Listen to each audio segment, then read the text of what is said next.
जय श्री कृष्णा। आप श्रवण कर रहे हैं भक्तमती मीरा जी का चरित्र श्री पूर्ण प्रकाश कौशिक जी महाराज की वाणी में भागवत कथा भक्त चरित्र श्रवण करने के लिए आप हमारे चैनल गोविंद के गुण गाइए को सब्सक्राइब करें। न्यू अपडेट प्राप्त करने के लिए बेल आइकन दबाएं। तो भक्तमती मीरा बाई की जय। श्री गिरिराज महाराज की जय। अखंड मंडलाकारं व्याप्तं येन चराचरं तत्पदं दर्शितं येन तस्मै श्री गुरुवे नमः। भक्ताविलासा चरितानुसारी दुग्धाधिचोरेण यशो विसारी कुमारिका नंदित घोष नारी मम प्रभु श्री गिरिराजधारी।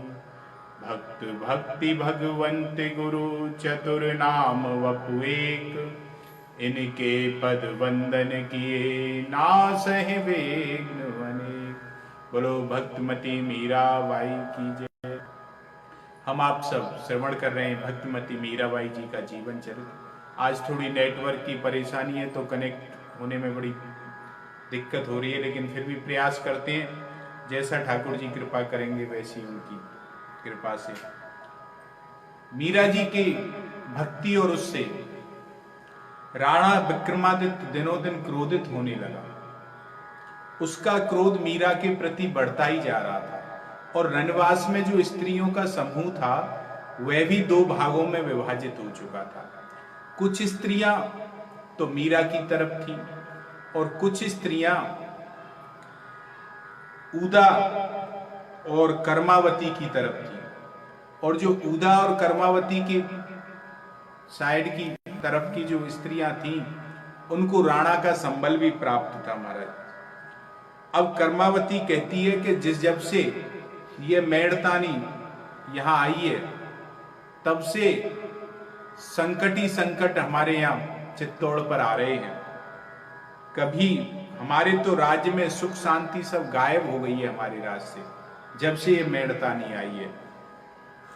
एक दिन उदा के पति आए और उन्होंने उदा को उल्हाना दिया कि तुम्हारी भाभी बाबाओं के साथ में नाचती गाती है, यह कैसी रीति है हिंदू राणाओं की, कैसी परंपरा है हिंदूपति राणा के परिवार की। अब महाराज उदा ने जब ये सुना तो उदा से तो रह नहीं गया। उसने सारा अपना क्रोध जल उठी उदा और अपनी मीरा भाभी पर निकाल दिया और भाभी से बोली कि तुम जानती हो आज तुम्हारे जमाई सा आए थे और उन्होंने मुझे कितने उल्हाने दिए, कितनी बातें सुनाई मुझे तुम्हारी वजह से, बड़ा नीचा देखना पड़ा मुझे। मीरा जी ने कहा बड़ी शांत चित्त से, भाई साहब जिनसे मेरा कोई परिचय नहीं, जिनसे मेरी कोई आत्मीयता नहीं, संबंध नहीं, स्नेह नहीं, और उनके द्वारा दिए गए उल्हानों से मुझ पर कोई प्रभाव नहीं पड़ता है। वो देते रहे, मेरे लिए वे कोई प्रभावशाली नहीं है, प्रभावहीन है महाराज। अब मीरा का शांत और उपेक्षित जवाब सुनकर के उदा तो मनी मन जल उठी, भुन उठी महाराज। किंतु उदा बोली, किंतु अभी आप इन बाबाओं का संग छोड़ क्यों नहीं देती? सारे सगे संबंधी थूथू करते हैं तुम पर। जब बाबा जी हुक्म का कैलाशवास हुआ तब तो तुम बड़े 16 श्रृंगार कर करके शोक मना रही थी, और अब तुलसी की माला, हाथ में तुलसी, कोई श्रृंगार नहीं, कोई गहने नहीं, और इन बाबाओं के बीच में घूमती हो। और तुम्हें लगेगा भी कैसे? कोई सामाजिक सुसज्जित व्यक्ति मिलने आए तो लगे, और तुम्हारे यहां तो सब ऐसे ही लोग आते हैं, पूरा राज परिवार तुम्हारे व्यवहार से दुखी है। मीरा जी बोली, भाई साहब जिसने सील और संतोष के गहने पहन लिए हों उसे सोने चांदी हीरे मोती के गहनों की कोई आवश्यकता नहीं। अब उदा कुमार क्रोधित हो गई महाराज और बोली, किसी बहु बेटी को कोई ढंग से सुसज्जित हो और मिलने आए तो किसी को अच्छा लगे, और आपसे मिलने तो महाराज ये बाबा जी बैरागी, कोई जटा धारण करके, कोई मुंड मुड़ा करके, कोई रुद्राक्ष की माला पहन करके, कोई तुलसी की माला पहन के, कोई उघारे, कोई केसरिया वस्त्र पहन के, कोई भस्म लगा के ऐसे आते हैं जैसे शिव जी की सी बारात हो। तो तुम्हें कैसे लगा? तो मीरा जी मुस्कुराई और बोली कि यहां शिव जी एकलिंगनाथ का निवास है, और एकलिंगनाथ का निवास हो तो उनकी जब जहां बारात आए तो वहां लज्जा नहीं होनी चाहिए, वहां तो और अपने आप को खुशी होनी चाहिए। और अच्छी बात है ये तो कि एकलिंगनाथ के निवास के स्थान पर भोलेनाथ की बारात आ रही है। और साधु संग तो जगत को तार देता है भाई साहब। अब महाराज पूदा क्रोधित होकर के चली गई वहां से। इधर मीरा का यश चारों तरफ बढ़ता जा रहा है, मीरा की भक्ति का, मीरा के भजन गायन का, और मीरा जो अकाट्य समाधान करती है शास्त्रोक्त, उसका चारों तरफ बढ़ता जा रहा है। मंदिर में और महल में ड्योढ़ी पर दिनों दिन यात्रियों की और संतों की लाइन लगी रहती है। मीरा जब भी मंदिर पधारती है तो मिथुला और चंपा सब दासियां मीरा के साथ में रहती हैं, साथ ही रहती हैं। और जो मीरा भजन गाती है उसे चंपा लिखती है, और जिन्हें भजन लिखना होता है तो वो चंपा के पास ही बैठ जाते हैं। क्यों? भजनों की सारी डायरी और सारी पुस्तक चंपा के ही पास में हमारा, और सब लिखते हैं भजन। अब मीरा ने ठाकुर जी को प्रणाम किया और मंदिर में आकर के मीरा बैठ गई। फिर आए हुए संत भक्तों को प्रणाम किया। एक साधु ने मीरा से कहा कि माता, गदगद कंठ से आग्रह किया कि माता कुछ कृपा हो जाए हम पर भी। तो जब साधु ने कहा तो मीरा गाने लगी। राम कही गोविंद कही मेरे, राम कही गोविंद कही मेरे, कि संतो कर मन की गति न्यारी, संतो कर मन की गति न्यारी। बड़े बड़े नयन दिए मृगन को, बन बन फिरत उठारी, संतो कर मन की गति न्यारी।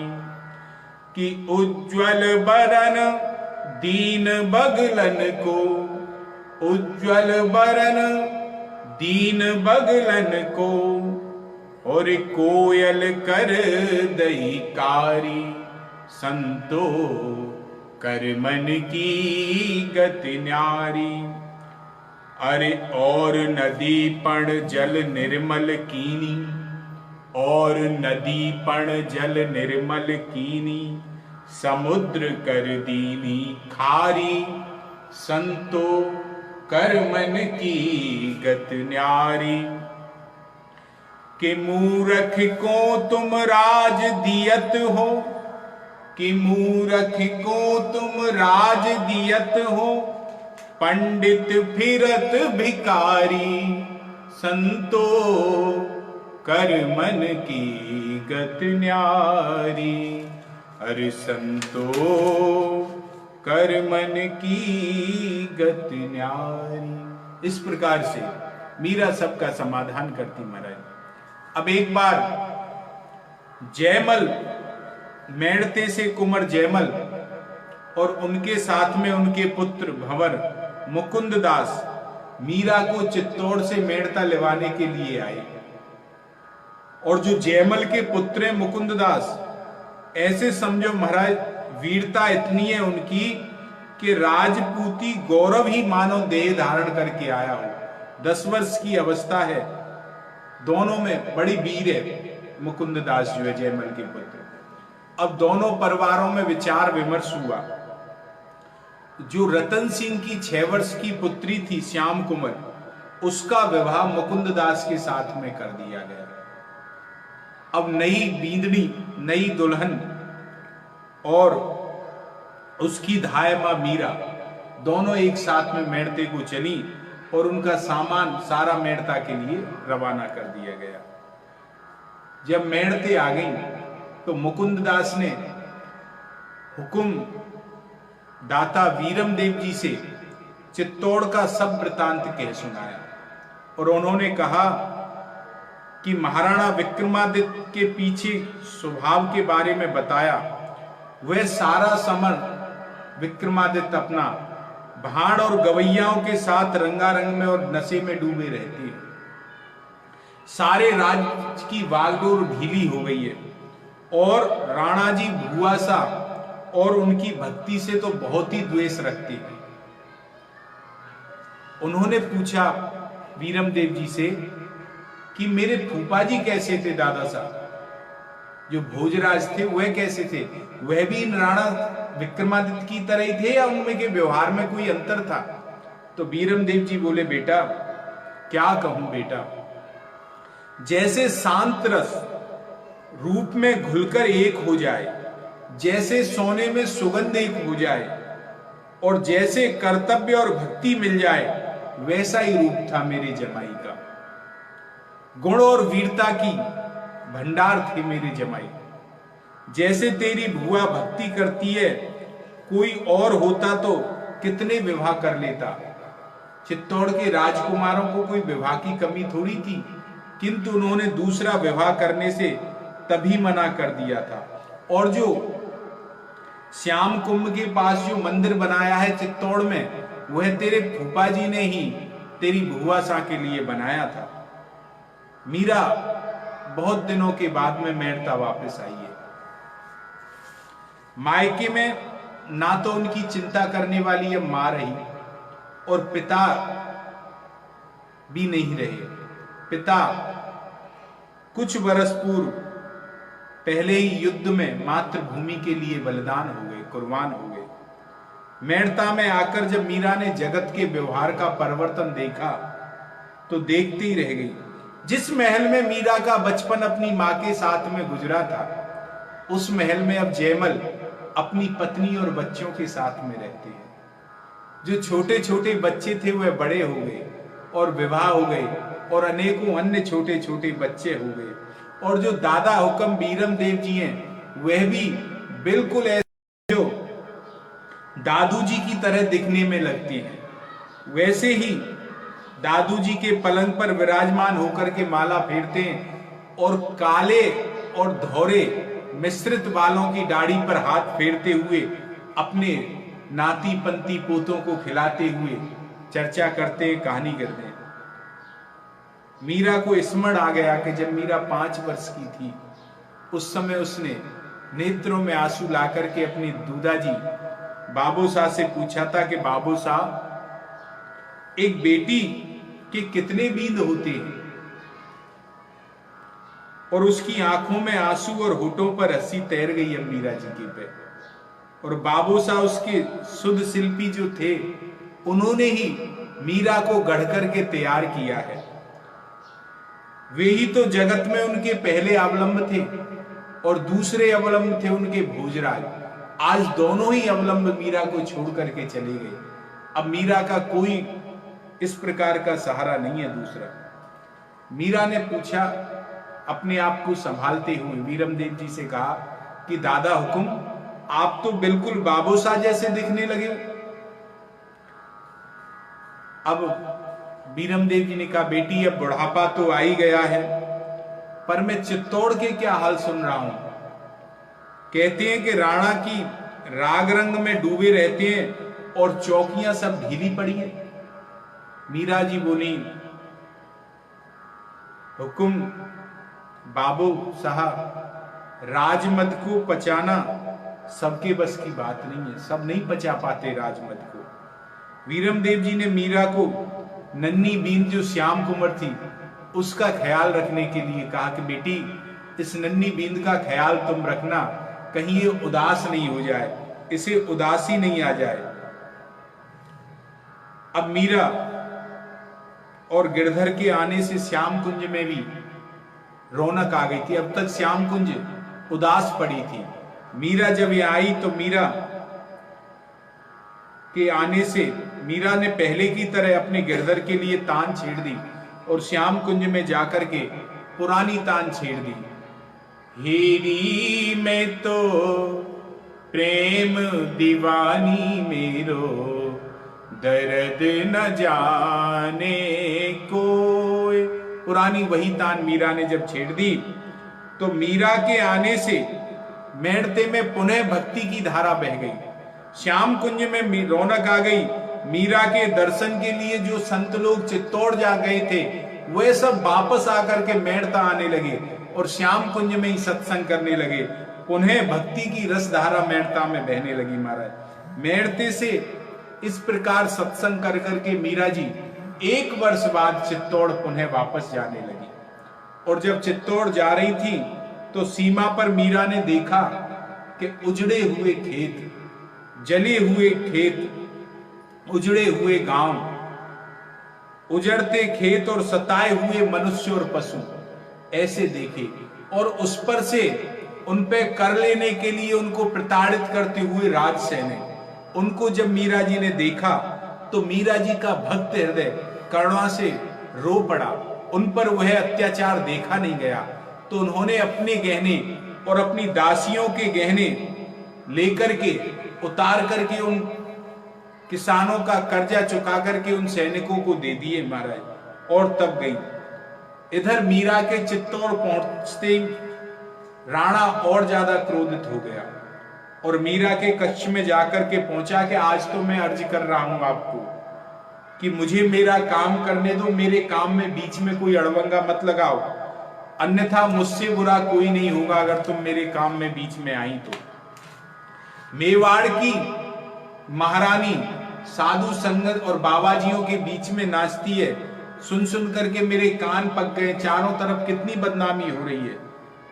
अब महाराज एक भक्त जो होता है वह तो जुड़ी हर बात को उसे अच्छी लगती है, चाहे भक्ति के संबंध में उसे मिली हुई बदनामी ही क्यों नहीं हो, सब उसे अच्छी लगती है। शांत और अवचलित, धीर, गंभीर और मधुर सुर में समुद्र की मुखमुद्रा बना करके मीरा ने अपना सदा का सहारा अवलंब तानपूरा उठाया और राणा जी से बोली कि या बदनामी लागे मीठी हो हिंदू पति राणा, या बदनामी लागे मीठी हो हिंदू पति राणा, मीरा कहे प्रभु गिरधर नागर, बढ़ गयो रंग जमीठी हो हिंदू पति राणा। जमीठी के गहरे रंग से, पक्के रंग से, अब तो पक्को रंग चढ़ गए हो हिंदूपति राणा। ये बदनामी मुझे मीठी लगे, अगर भक्तन की, मेरे साधुन की संगत की अगर मुझे बदनामी मिलेगी तो यह भी मुझको मीठी लगेगी महाराज। अब महाराणा का क्रोध नित्य नित्य बढ़ता गया और बढ़ते बढ़ते अब षड्यंत्र में परिवर्तित हो गया। अब वह षड्यंत्र करने लगा। एक दिन उसने उदा कुमारी बाईसा ने आकर मीरा से कहा कि भाभी जी, राणा जी ने आपके लिए ये सेवकाएं दासियां भेजी हैं। मीरा जी ने कहा मैं दासियों का क्या करूंगी, मेरे लिए तो ये 1-2 हैं, यही पर्याप्त है, मुझे कोई बहुत ज्यादा सेवा की आवश्यकता नहीं है। चलो फिर भी अगर लालजी शाह ने भेजी हैं तो ये छोड़ जाओ। 10-12